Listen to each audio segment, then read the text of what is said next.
Alors, je suis avec Frédéric Schnur, alors qui est l'homme de cet événement Grand Test numérique. Donc en tout cas, tu es un des cofondateurs de cette association à la base. Tout à fait. Qui a été créée il y a combien de temps? 2012, 12 chefs d'entreprise qui se disent on se prend en main et on monte Grand Test numérique et on monte un événement qu'on essaie de faire grandir qui s'appelle GEN, où on est aujourd'hui dans la 5e édition. Alors 200 à l'époque, aujourd'hui plus de 1000 personnes, enfin 1500 personnes presque. 1500, ouais. D'accord. C'est quoi l'ambition de cette rencontre? L'idée qu'on a derrière ça, c'est de dire que localement, on ne se rend pas forcément compte de toute cette effervescence parce qu'elle est atomisée, parce que la région est assez grande.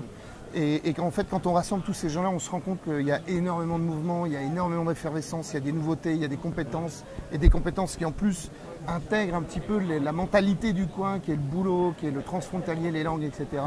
Et il fallait les rassembler, il fallait les faire se rencontrer les uns les autres, et il fallait le mettre en contact avec tout le reste du tissu, TPE, PME, PMI et grandes boîtes, partout, que ce soit ici dans la région, mais bien entendu bien au-delà. Et on a des gens dans des boîtes quand même bonne taille de Belgique qui sont venus du Grand-Duché du Luxembourg, d'Allemagne, qui viennent regarder ici, qui disent « Waouh, ça bouge ». Alors, ceux qui le savent d'ailleurs, j'attache une importance très particulière à la Lorraine et à l'Est. Donc, vraiment, comment on peut faire aujourd'hui pour aider ces pépites dans la région à décoller encore plus vite, à rayonner au niveau national, international? C'est vrai que cette position frontalière est extrêmement privilégiée. Par contre, je suis toujours étonné de. Le Lorrain est un garçon extrêmement consciencieux, qui travaille bien, mais est-ce qu'il a dans ses gènes cette logique d'expansion, et comment on peut l'aider en fait? Alors, par le passé, ici c'était le Texas, bien entendu, on appelait ça le Texas français, à l'époque, à la grande époque, des houillères et du fer. Et puis, quand il y a eu la grande crise, il y a eu un gros choc ici parce qu'on n'était pas habitué. Et maintenant, il y a toute une génération d'entrepreneurs qui est rejointe d'ailleurs par d'autres entrepreneurs de la génération précédente qui se disent « Mais attends, on a les compétences, l'ambition on peut l'avoir et pourquoi on aurait des complexes ?» Et on est en train de se décomplexer très très fort et du coup ça accélère fort. Et comment aider, pour répondre plus précisément à ta première question, simplement il suffit de venir les regarder.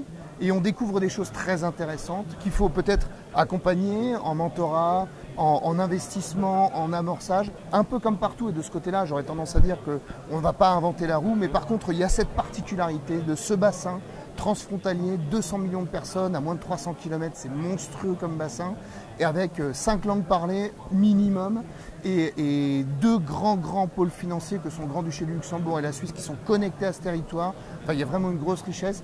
Tout le monde a envie, mais c'est vrai qu'on n'est plus habitué à venir nous voir. On ne nous attend pas là-dessus en Lorraine. C'est la surprise de cet événement et des gens qui viennent et qui disent wow, effectivement, ça bouge beaucoup plus. Ouais. Donc les gros sujets, industrie du futur, je crois. Oui. Proximité avec le Luxembourg, grosse place financière, donc la data c'est un sujet. Il y a d'autres domaines d'expertise aujourd'hui sur lesquels vous êtes très en avant. Il y a les matériaux aussi, je crois. Les matériaux, les procédés. Ici, il y a cette habitude des matériaux et des procédés. Donc tout ce qui va tourner autour de la conception, de la matérialisation, du prototypage, c'est des choses très avancées. Et puis en plus, on a des maîtrises pour transformer ça dans le réel avec toutes les nouvelles technologies parce qu'il y a énormément de clusters qui sont lancés et qui aujourd'hui maîtrisent et accompagnent les entreprises à s'y mettre.